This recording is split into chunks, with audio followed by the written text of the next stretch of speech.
बड़ी आसानी से याद होते हैं क्योंकि उनका फ्रीक्वेंसी बहुत ज़्यादा होता है। तो फ्रीक्वेंसी ज़्यादा का मतलब जब उनको हम प्रोसेस करेंगे तो हमारा ब्रेन वेव गामा स्पेक्ट्रम में लाई करेगा, और जब हम गामा स्पेक्ट्रम में हैं तो हमें अंदर से दुख, तकलीफ, विचार वगैरह नहीं आते और इंटेंसली हम फोकस्ड होते हैं। तो यही वैज्ञानिक कारण है कि मूवीज़ देखना हमें इतना पसंद क्यों आता है, उसमें इतना इंटरेस्ट क्यों आता है। आपने देखा होगा क्लास में, मान लीजिए आपने एक टेस्ट लिया, उसमें 100 स्टूडेंट हैं, तो एक स्टूडेंट ऊपर से टॉप करेगा, एक बच्चा लास्ट आएगा।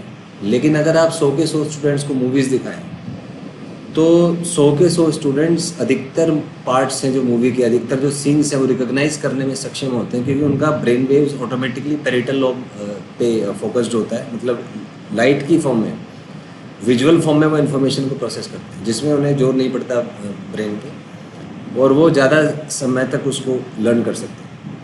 तो while working as a teacher I thought कि मैं इस टेक्नोलॉजी को क्लास में भी यूज़ करने का मैंने सोचा। तो जनरली मैं क्या करता हूँ क्लास में कि मैं पेरिटल लोब से काम स्टार्ट करता हूँ।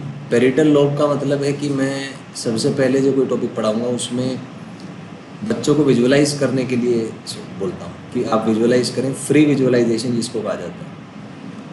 तो इस फ्री विजुअलाइजेशन से क्या है, बच्चे सेंसरी इन्फॉर्मेशन जो है मतलब ऑडियो की फॉर्म में हो, वीडियो की फॉर्म में हो, टेक्स्ट की फॉर्म में हो, तो इसको इंटीग्रेट करना सीख लेते हैं।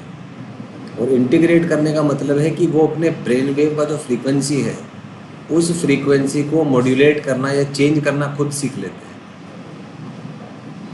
और अगर ब्रेन वेव्स के फ्रीक्वेंसीज को आपको मॉड्यूलेट करना आ जाए, और अगर आप किसी भी तरीके से अपने ब्रेन वेव के फ्रीक्वेंसी को गामा तक उठा पाएँ, उस स्पेक्ट्रम है हाईएस्ट एनर्जी जो स्टेट होता है गामा स्टेट, अगर उस स्टेट तक उठा पाएँ तो उस स्टेट में कोई भी बच्चा जो चीज़ें सीखेगा उसमें उसकी प्रोडक्टिविटी बेहतर आएगी, वो बेहतर सीख पाएगा, बेटर लर्न कर पाएगा। तो ये बेटर लर्निंग ही ऑब्जेक्टिव है मेरा कि कैसे स्टूडेंट्स को अच्छा सिखाया जा सकता है जिससे वो अच्छा परफॉर्म करें एकेडमिक लाइफ में। क्योंकि आज समय है कि हर कोई रेडीमेड जो माइंड